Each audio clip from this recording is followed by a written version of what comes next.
Welcome to the Yellow Jacket Experience. I'm your host, Seth Dusalt, and joining me today from our men's soccer team is senior Connor Hicks, Munson, Massachusetts, and he is an economic and finance major. Connor, how are we doing today? I'm doing good. Glad to be here. I've seen a lot of the podcasts and really interesting to see everyone's story and how they get along here at AIC. Well, we're glad to have you on here, and you're a guy that has certainly had an impact in your now going into your fourth year here at AIC with our men's soccer team. But I want to start by talking about your high school soccer career because that was pretty good too, and I get to witness some of it. You were at Munson High School, Yeah. back-to-back state championships in 2015 and 16, and in 2016 you scored a ridiculous from way out goal in overtime in the state championship game to win it. First of all, what is that experience like scoring a goal of that magnitude to win a state championship for your school? I think that was definitely one of the craziest days of my life, just being there, playing for a state championship with guys that I've known my whole life. So our whole team, we had, I think, 9 seniors, and we were all there from the start. Everyone was very good friends, and just getting to that point and being in that game, and especially scoring 2 pretty important goals, it was just a amazing feeling, just being there with all my friends, and then doing it in front of my whole town. So it was awesome. Definitely never gonna forget it. I actually did my student teaching when I was getting my master's at Munson High School in 2015, and that was the year that both the boys and girls teams won state championships. What was that like being a part of, especially for such a small town and a small school to have both teams win a state championship like that? It was a big lifter for our town because our sports, like, we were pretty good at most sports, but I think soccer was the main sport of the town, and I think the whole town really um, got together behind both teams. And I had my sister on the team, and winning both championships with her playing there, it was unbelievable as well. And just for my family and just the whole town being there, it was awesome. Now, you, I'm sure, had lots of opportunities to go to lots of different places to play, to continue your education. How did you end up deciding that AIC was the right place? How did you come in contact with Coach Perry and have that process play out where you're here now with the Yellow Jackets? So definitely the college recruitment game. It's a lot difficult for high schoolers to big name colleges. I think most D1 schools have a lot of academy players. And so for me, I tried going to a bunch of college camps, and I was talking to a good amount of colleges in the area, and then went to the Yukon camp. It was a 5-day camp, and I ended up meeting Luke there, and we instantly connected from there. I got his contact info. He saw me play a bit, and then I sent him over my highlight video, and he came to watch me, I think, play versus Amherst. I think that was a really good game. And then he was the coach that I thought was most interested in me, and I thought that it would have been a good fit, seeing that it was only 30 minutes away from me, and my family could go to all the games, and it was somewhere where I could play a lot and make an impact. Well, you've certainly made that impact. Right away, you were in the lineup. You played, I think, every game your freshman year. You started more than half of them. How was that transition from the high school game to the collegiate level so seamless for you in terms of just being able right away to fit right in and have a big role and be successful so early on? Because it's obviously tough as a freshman. I think it was difficult for me coming in because I knew that there was a lot of international players here, and it's difficult for the American guy to go into a foreign-based team and get playing time and just make sure that, like, you're building relationships. And also, it's a different style of soccer compared to the traditional American kick and run game. Here, it's a lot more pass-based, and it's truly the most important style of play. But honestly, the physicality was a huge difference. My school, like, these guys here are all 6 foot plus, like 190, and everyone's just full speed all the time. And I think coming from high school, you especially in the Mass area. You mainly have like 2 to 3 really good players on your team, and then the rest is just normal athletes. And I think at college here, like you're playing against like every player on the team is just as good, and everyone's given their full effort because eventually everyone wants to go pro, no matter what division they're in. I think here it was definitely like just knowing that I was good enough to play against all these guys and play with guys from England, Spain, France, Croatia, Ireland, Brazil, and just mesh them together and just form a great team. And definitely being able to play almost every game here has been fun. And definitely I've So your first year, the team was pushing for a playoff spot late in the season. You have to go down and play the national number 10 Adelphi. You get to overtime and give one up early on in the OT.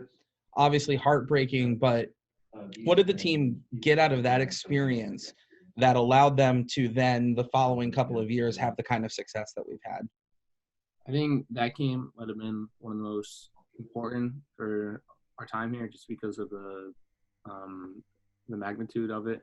And I think if you look at the team, it wasn't Coach Perry's full team yet because it was still players from the previous coach, so like it wasn't his full system. But you could tell that he was implementing it and bringing in players that he wanted. And I think that we could tell that from that game that in the next coming years that we'd have a unbelievable team.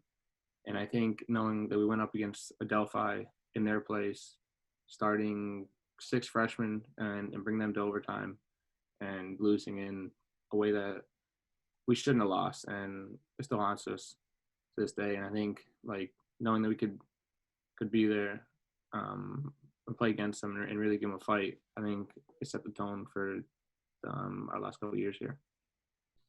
Now, the following season, get to the postseason, and you got to face Lemoyne, defending. They're the number 15 team in the country. They're incredibly good, and AIC had never won a playoff game for men's soccer.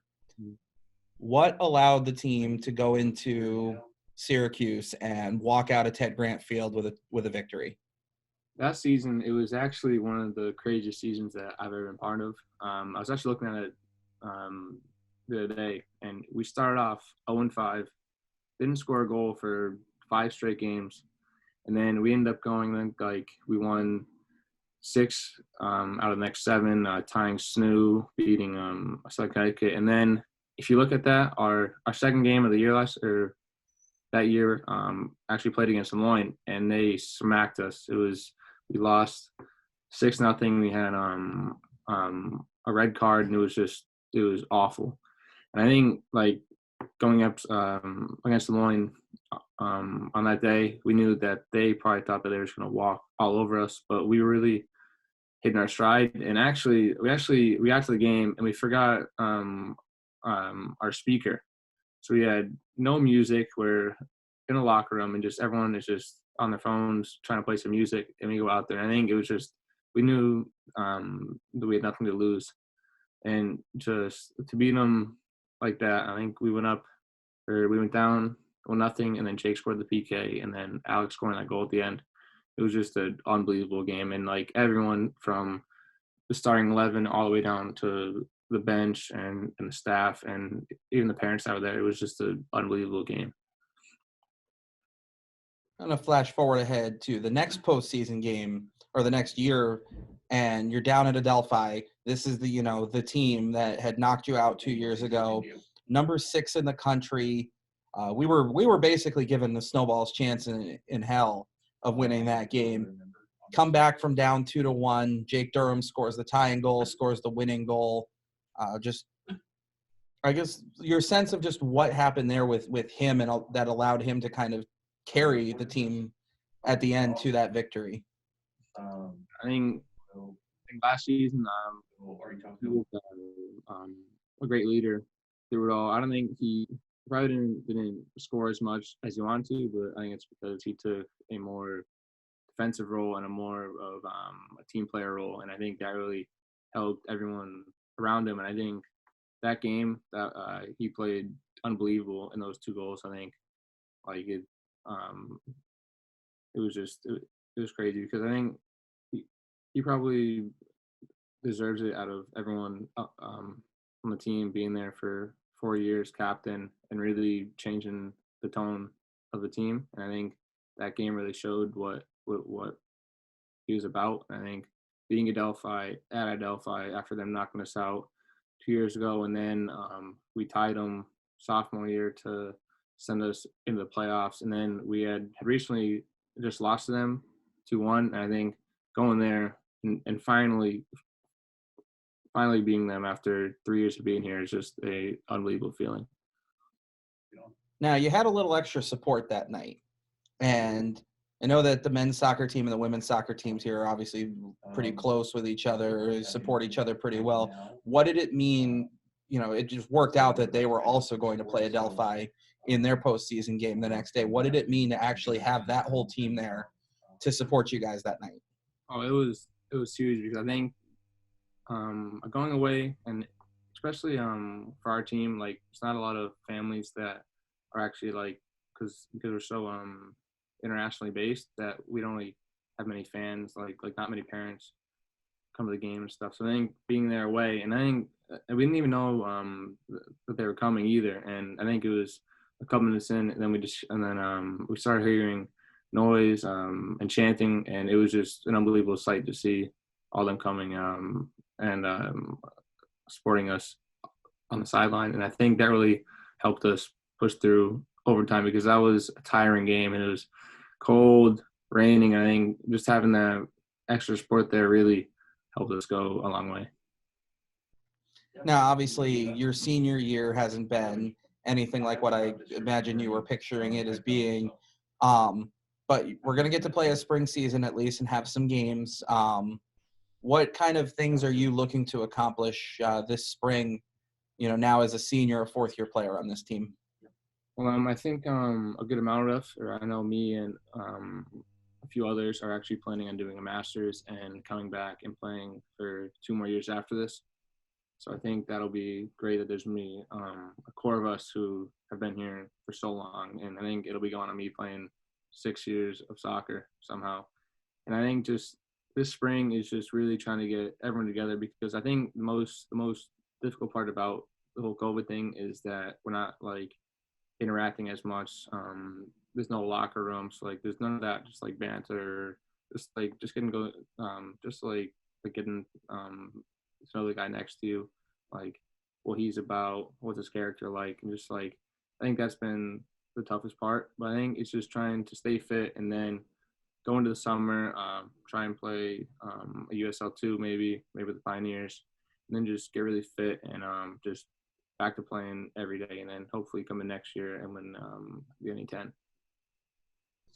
I want to switch gears a little bit and talk about your academic side of your career here at AIC. You're an economics and finance major. You've already mentioned, planning on coming back for grad school. What kind of career goals do you have in mind with the degrees that you're attempting to get here at AIC? My dad, he works in a bank, and I looked into his work and just being around the banking field a lot. And I think with an economics and a finance degree, you can really go. There's a lot of different pathways that you can take for that, but I really wanted to work in a bank when I was older, and I think I'm going to go for my MBA, and then I should have a good idea of what I want to do after I complete that. Obviously, lots of different professors over the course of your career. Are there any that stand out to you as like particularly, this was my favorite professor, or this was a course that I really liked or thought I learned a lot from, something like that? He's actually a pretty fairly new professor, Nunzio or Brian or his name, Nunzio Beyond. I don't know, but he's the labor economics teacher. But I've had 3 classes with him, and just he's so into it, and it's all modern day economics and spreadsheet work and just all about the numbers. And he's a very hardworking guy, and he's the one that actually got me to change my major. So he saw that I was really into all that stuff, and he was one that got me to change. And I think having him for the later years on and um, classes that he teaches, I think it's a very good atmosphere to be around. What has the experience been like for you with having to do courses remotely? I mean, you mentioned obviously a lot of it is done on the computer anyway, spreadsheets and stuff. So, how has it been adjusting to that in the last year? COVID is definitely tough. I think classes. I'm definitely not one for online classes. I'm more of a hands-on guy, being in the classroom, like up and early learning. I think it's just staring into a screen all day, and I feel like I'm not learning as much. But at the end of the day, like there's not much that anyone can do. So I think trying to make the best out of the whole situation is the only way that I'm gonna continue to grow and learn, especially being here. But I think that the teachers are doing a fantastic job, and it's definitely tough for everyone. And I couldn't imagine being a teacher and trying to teach 20 something kids on a screen. And it's just, I don't know, I feel like it would be pretty hard, but they're definitely staying into it and trying to keep everyone actively inspired to a certainty of just trying to get everything done just for years to come. Going to switch things up again and get back to a little bit of soccer. I see the USA soccer flag behind you. Um, Now you've talked about like when you came in here and how many international players we had and kind of the difficulty that being raised in like the American style of play, playing against European born players or other players from Africa or Asia. Um, what is it that you think like the U.S. needs to do, at least on the men's side, to have more success internationally? And maybe what can the men's team learn from the women's team, because the U.S. women's team is traditionally the best team in the world. Yeah, I think the U.S. men's team, they're definitely headed in the right direction. We're moving out of the MLS phase, and now there's a lot more Americans playing for Barcelona, Chelsea, and all over Europe. And I think that's just a step in the right direction.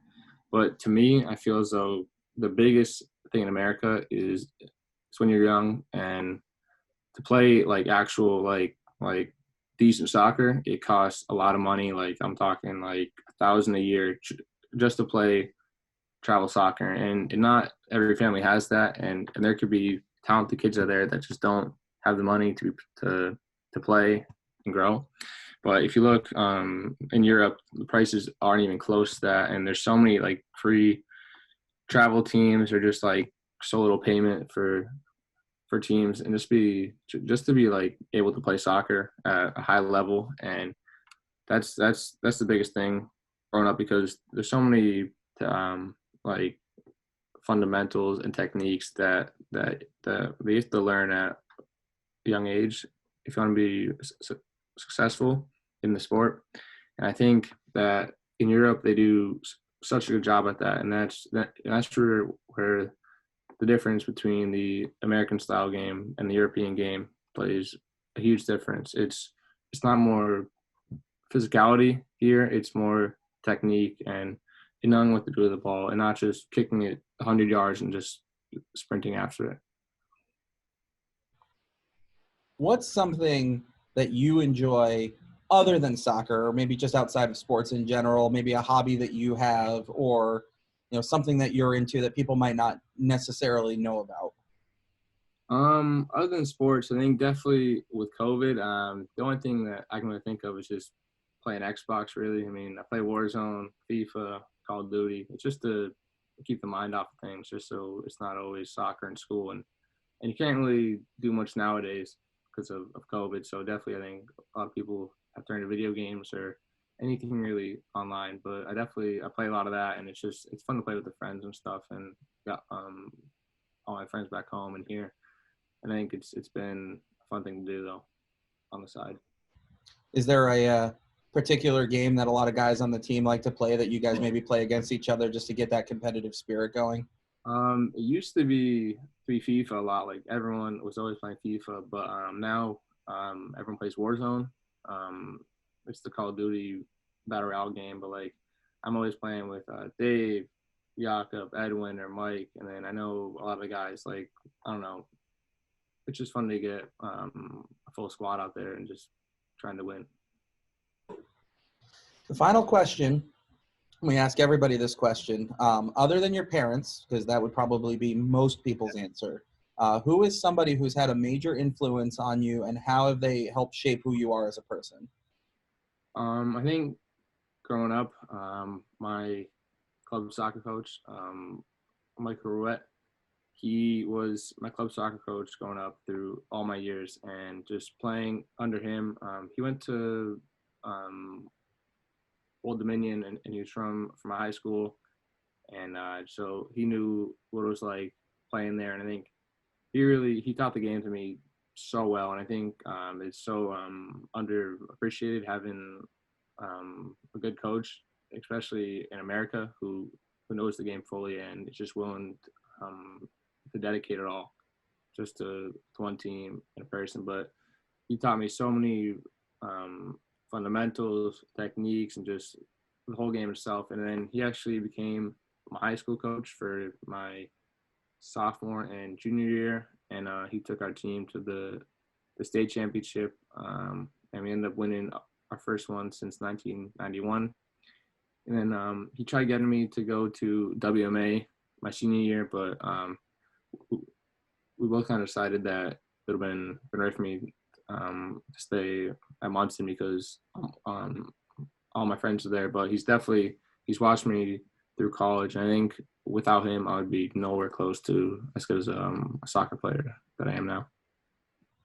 Cannot underestimate the value of a good coach, and it goes back to what you were saying too about learning those fundamentals at a young age. You know, that's what sets the foundation for the whole thing. Yeah. Certainly here at AIC, we've benefited from that and from having you here for 3 seasons. And Connor, appreciate you coming on. Looking forward to seeing you play this spring, and glad to hear that we're going to get to hopefully see you play again this fall as a grad student. Thank you for having me on. It was awesome talking about, and hopefully 2 more championships to come. Too much easy. Hey, that would be fantastic. It's totally all right by me. Connor Hicks from our men's soccer team. Keep your eyes peeled for more episodes of the Yellow Jacket Experience all over our social media channels and on YouTube as well.